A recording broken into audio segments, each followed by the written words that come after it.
Welcome back to our channel. നമ്മുടെ പുതിയൊരു വീഡിയോയിലേക്ക് എല്ലാവർക്കും സ്വാഗതം. അപ്പോഴേ ഇന്നൊരു വൈകുന്നേരത്തെ ഒരു ഡേ ഇൻ മൈ ലൈഫാണ്. ഞങ്ങൾ തറവാട്ടിലേക്ക് പോകുന്നുണ്ട്. അപ്പോൾ അവിടുത്തെ കുറച്ച് വിശേഷങ്ങളൊക്കെയാണ് ഇന്നത്തെ വീഡിയോ അല്ലേ.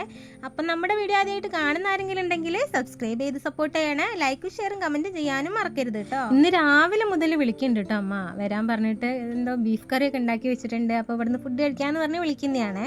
ഞാൻ പിന്നെ ഏട്ടൻ വരട്ടെ എന്ന് വിചാരിച്ച് നിന്നതാണ്. അങ്ങനെ അപ്പോൾ വേറെ വണ്ടി വിളിച്ച് പോകണ്ടല്ലോ. അതുമല്ല ഞങ്ങൾ പോവുകയാണെങ്കിൽ ചിലപ്പോൾ മാളിക്കട വരെ നടക്കേണ്ടി വരും. എന്നിട്ട് അവിടെ നിന്ന് വണ്ടി കിട്ടുണ്ടാവുള്ളേ. അപ്പോൾ പിന്നെ മടിച്ച് അങ്ങനെ ഇരുന്നു. ഏട്ടനൊന്ന് നേരത്തെ വന്നിരുന്നേ, പക്ഷേ ഏട്ടന് നല്ല ക്ഷീണം ഉണ്ടായിരുന്നു. അപ്പോൾ ഒന്ന് ഉറങ്ങിയിട്ട് പോകാന്ന് പറഞ്ഞിട്ട് അപ്പയും മോള് നല്ലൊരു ഉറക്കൊക്കെ കഴിഞ്ഞ് എണീറ്റാണ്. വയനാടും കോഴിക്കോടൊക്കെ നല്ല മഴ ഉണ്ടാവും പറഞ്ഞാൽ ആ ദിവസമാണ് കേട്ടോ ഈ വീഡിയോ എടുത്ത് അപ്ലോഡ് ചെയ്യാൻ കുറച്ച് വൈകിയെന്നേ ഉള്ളൂ. കോഴിക്കോടും വയനാടൊക്കെ ഉള്ളവർ ഫോണിലേക്ക് അലേർട്ടൊക്കെ വന്നിരുന്നു. എൻ്റെ ഫോണിലേക്ക് അലേർട്ട് വന്നിരുന്നു കേട്ടോ. ഞാൻ പാത്രം കഴുകിക്കൊണ്ടിരിക്കുമ്പോഴാണ് അലേർട്ട് വന്നത്. ആ ശബ്ദം കേട്ടിട്ട് നന്നായിട്ടൊന്ന് പേടിച്ചു പോയി. പെട്ടെന്നൊരു ശബ്ദം കേട്ടപ്പോഴേ പിന്നെ അതുമല്ല, ആ ശബ്ദം കേട്ടപ്പോൾ ഞാൻ വിചാരിച്ചു എൻ്റെ ഫോണിന് എന്തോ പറ്റിയോന്ന്.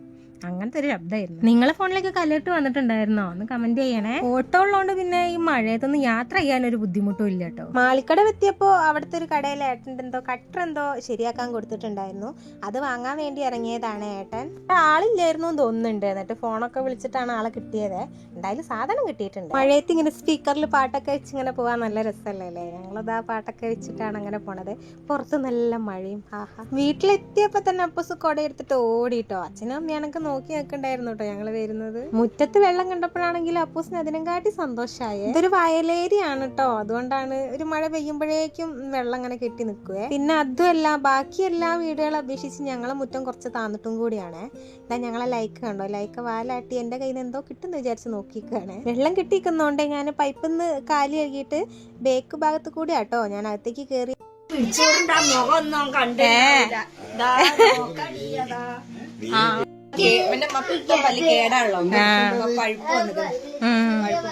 എല്ലുവേദനയായിട്ട് കണ്ണന്റെ മുഖം വീങ്ങിയിട്ടുണ്ട്. അതിനെ കുറിച്ച് പറയാനിട്ട് എല്ലാവരും ഏട്ടൻ വന്ന് പിടിക്കണ്ടെന്ന് പറഞ്ഞതാ. ഏട്ടൻ പിന്നെ കുട്ടികളോട് കളിക്കാറുണ്ടെങ്കിൽ അങ്ങനത്തെ കളിയൊക്കെയാ കളിക്കുക. അമ്മ അപ്പോഴേക്ക് ലൈസ് വിതരണമൊക്കെ തുടങ്ങിയിട്ടുണ്ട്. അവിടെ കണ്ടോ, വീടിന്റെ ചുറ്റുഭാഗത്തും വെള്ളം കെട്ടി ഇങ്ങനെ നിൽക്കുന്നുണ്ട്.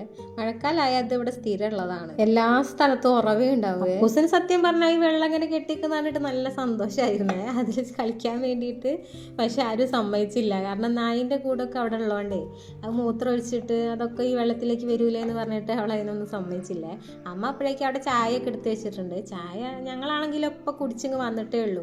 അതുകൊണ്ട് പിന്നെ കുറച്ച് കഴിഞ്ഞിട്ട് കുടിക്കാന്ന് വിചാരിച്ചേ. ചേച്ചി ഹോൾസെയിലിൽ നിന്ന് കുറേ ടവലും മാസ്കും ഒക്കെ വാങ്ങിയിട്ടുണ്ടായിരുന്നേ.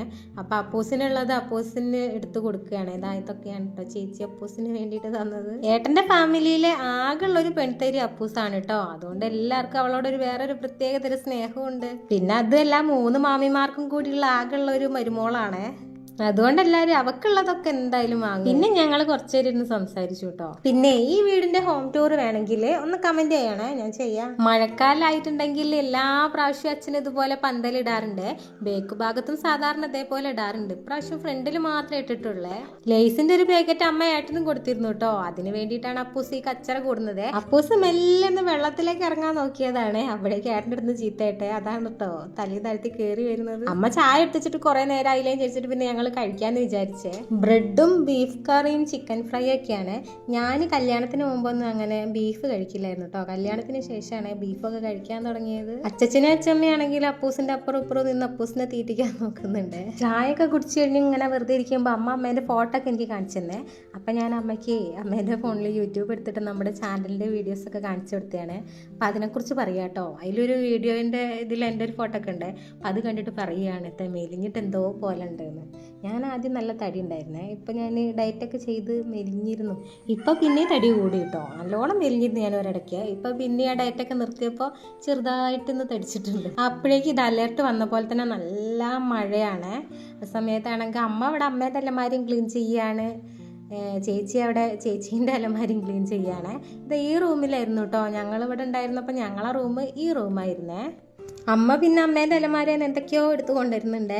ഈ ബാഗ് ഏട്ടന് വാങ്ങിയതാണെന്നിട്ട് ഏട്ടന് കാണിച്ചു കൊടുക്കുകയാണ്. അത് എന്നിട്ട് എനിക്ക് കൊണ്ടു തന്നത് കൊണ്ടേക്കോ എടുത്ത് വെച്ചോ എന്ന് പറഞ്ഞിട്ട്. ഇതേ അമ്മ അച്ഛന് വാങ്ങിയതായിരുന്നു കേട്ടോ ഈ ഒരു ഹൂഡി. അത് അച്ഛന് വേണ്ടാന്ന് പറഞ്ഞു. അപ്പോൾ അച്ഛൻ എന്നിട്ട് അങ്ങനെ ഏട്ടന് കൊടുത്തതാണ്. രണ്ടാളും കൂടി നല്ലോണം നോക്കിയിട്ടുണ്ട് മോനിടുന്നത് രസമുണ്ടോന്ന്. ഏട്ടനത് ഇട്ടിട്ട് എന്തായാലും അച്ഛനും അമ്മയ്ക്ക് നല്ല ഇഷ്ടമായിട്ടുണ്ട്. മുഖം കണ്ടാലും അറിയാലോ, രണ്ടാളും മുത്ത് നല്ല പുഞ്ചിരി ഉണ്ട്. ഏട്ടൻ പിന്നെ പോയി കുറച്ചു നേരം കിടന്ന് ഉറങ്ങിക്കോളാൻ പറഞ്ഞതാ ഞാൻ. അല്ലെങ്കിൽ പോവാന്ന് പറഞ്ഞ് അങ്ങനെ ഇടങ്ങാറാക്കുക. ചേച്ചി അതിൻ്റെ ഇടയ്ക്ക് പുറത്ത് പോയി വന്നേ, എന്തോ സാധനം വാങ്ങാണ്ടായിരുന്നു. ആ സമയത്ത് പിന്നെ ചോറെടുക്കാന്ന് പറഞ്ഞിട്ട് അമ്മ അതാ കറിയൊക്കെ ചൂടാക്കുകയാണ്. രാവിലെ ഉണ്ടാക്കിയതാണ് അമ്മ. രാവിലെ വിളിക്കാൻ തുടങ്ങിയിട്ടുണ്ട് ഞങ്ങളെ ചെല്ലാൻ പറഞ്ഞിട്ട്. ഞങ്ങൾ വൈകുന്നേരം ആക്കിയതാണ്. അമ്മ അവിടെ കറി ചൂടാക്കുന്നതിൻ്റെ ഇടയിൽ ഞാൻ പിന്നെ വേഗം പപ്പടം കാച്ചാന്ന് വിചാരിച്ചേ. അമ്മ ഈ ചിക്കനും മീനൊക്കെ പൊരിച്ചിട്ടുണ്ടെങ്കിലോ ഇങ്ങനെ ഒരു ഗ്രേവി ഉണ്ടാവും കേട്ടോ. അത് കഴിക്കാൻ നല്ല ഇഷ്ടമാണ് കേട്ടോ എനിക്കും ഏട്ടനും അപ്പൂസിനൊക്കെ. അത് മാത്രം കൂട്ടിയിട്ട് ചോറുന്ന കേട്ടോ, അത്രയ്ക്ക് ടേസ്റ്റ് ആയിരിക്കും അത്. അപ്പൂസിനാണെങ്കിലോ ചോറ് ഇട്ട് കൊടുത്തപ്പോൾ ചോറ് വേണ്ടാന്ന്. എന്നിട്ട് അമ്മ അതാ ചോറൊക്കെ മാറ്റിയിട്ട് പിന്നെ ബ്രെഡ് കൊടുക്കുകയാണ്. ബ്രെഡ് മതി ഇത്രയൊക്കെ. ചെറിയ ഡൈനിങ് ടേബിളൊക്കെയാണ്, അതേപോലെ ചെറിയ ഹാളൊക്കെയാണ്. അതുകൊണ്ട് എല്ലാവർക്കും കൂടി ഒന്നും ഇരിക്കാൻ പറ്റില്ല കേട്ടോ ഒരുമിച്ചിട്ട്. ഞങ്ങൾ കഴിച്ച് കഴിഞ്ഞിട്ടാണ് കേട്ടോ അച്ഛനും ആദ്യമൊക്കെ കഴിക്കാനിരുന്നത്. അതിൻ്റെ ഇടയ്ക്ക് മാമൻ്റെയും മോൻ്റെയും കളിയുണ്ടോ. ചേച്ചി നാളെ കൊട്ടിയൂർ പോകുവാണ് കേട്ടോ, അതുകൊണ്ട് തിരക്കിലാണ് ചേച്ചി. ഇസ്തിരി ഇടുകയൊക്കെയാണ്. ഞങ്ങളെ പാപ്പൻ്റെ മോളെ കല്യാണം ഉണ്ട് കേട്ടോ ഡിസംബറിൽ. അപ്പോൾ അതിൻ്റെ ഡേറ്റൊക്കെ നോക്കുകയാണ്. ഡിസംബർ 23-ാം തീയതിയാണ് കല്യാണം. അപ്പോൾ അതെന്നാണ് വരിക എന്നൊക്കെ നോക്കുകയാണ്. അച്ഛനൊരു ഗുരുസ്വാമിയാണ് കേട്ടോ, അപ്പോൾ മണ്ഡലമാസത്തുമാണല്ലോ കല്യാണം. അപ്പം മണ്ഡലമാസം തീരുമോ എന്നൊക്കെ ഉള്ളത് നോക്കുകയാണ് കേട്ടോ കലണ്ടർ എടുത്തിട്ട് ഏട്ടൻ. അപ്പോസിന് ഇതാ കണ്ണൻ്റെ ഒരു ബബിളിൻ്റെ ഒരു സാധനം കിട്ടിയിട്ടുണ്ട് കേട്ടോ. അതിൻ്റെ ലിക്വിഡൊന്നുമില്ല. എന്നിട്ട് അവൾ ഈ പാത്രം കഴുകുന്ന സോപ്പില്ലേ അത് വെള്ളത്തിൽ കലക്കിയിട്ടാണ് കേട്ടോ ആക്കുന്നത്. എന്തായാലും അതിലുള്ള സക്സസ് ആയിട്ടുണ്ട്. ബബിളൊക്കെ വരുന്നുണ്ട് കേട്ടോ ആ പാത്രം കഴുകുന്ന സോപ്പിൻ്റെ ലിക്വിഡിൽ. അപ്പോസ് ചെറുതാകുമ്പോൾ ഈ തിരക്കിയൊക്കെ പോയിട്ടുണ്ടെങ്കിൽ അവൾ ആകെ വാങ്ങുന്നൊരു സാധനം ഇതായിരിക്കും കേട്ടോ, ഈ ബബിളിൻ്റെ. ഒരുപാട് സാധനം ഉണ്ടാവുമെങ്കിലും അവളോട് ഏത് വേണമെങ്കിലും എടുത്തോളാൻ പറഞ്ഞിട്ടുണ്ടെങ്കിൽ അവൾ വാങ്ങിയ ഈ ഒരു ബബിള് മാത്രമായിരിക്കും. 9:30 ആയിട്ടാട്ടോ ഞങ്ങൾ വീട്ടിൽ നിന്ന് പോകുന്നത്. ഏട്ടന് നാളെ പണിക്ക് പോകണം, അതുകൊണ്ട് ഇനി നിൽക്കാൻ പറ്റില്ല എന്ന് പറഞ്ഞ ഏട്ടനെ. അപ്പോൾ ഞങ്ങൾ അച്ഛനോട് അമ്മയോടും ടാറ്റയൊക്കെ പറഞ്ഞിട്ട് അവിടെ നിന്ന് ഇറങ്ങി. പോകുന്ന വഴിക്ക് പിന്നെ ഞങ്ങൾ മാളിക്കട വന്ന് കുറച്ച് മീനൊക്കെ വാങ്ങിയിട്ടോ. ഞങ്ങളിതാ മാന്തയാണ് വാങ്ങിയത്. മാന്തയല്ല, നത്തലാണ് വാങ്ങിയത് കേട്ടോ. ഏട്ടന് നാളെ ഭക്ഷണം കൊണ്ടുപോകാനുള്ളതാണ്, അപ്പോൾ ഒന്നും ഇല്ലെങ്കിൽ ശരിയാവില്ല. അപ്പം അങ്ങനെ ഞങ്ങൾ മീനൊക്കെ വാങ്ങി ഞങ്ങൾ വീട്ടിലേക്ക് പോയി. വീട്ടിലേക്ക് വന്നിട്ട് അപ്പോസിന് തന്നെയായിരുന്നു പരിപാടി കേട്ടോ, ബബിൾ ഉണ്ടാക്കുക. എൻ്റെ അടുത്തൊരു ഷാമ്പു ഉണ്ടായിരുന്നു ക്ലിനിക് പ്ലസിൻ്റെ, ആ പാക്കറ്റ് ഒരു ഷാമ്പു ഫുള്ളും കലക്കിയിട്ടാണ് ഇപ്പോഴത്തെ പണി. അപ്പോൾ ഇന്നത്തെ വീഡിയോ ഇത്രയേ ഉള്ളൂ. ഇഷ്ടമായിട്ടുണ്ടെങ്കിൽ ലൈക്ക് ചെയ്യണം, ഷെയർ ചെയ്യണം, സബ്സ്ക്രൈബ് ചെയ്യണം. Okay, by.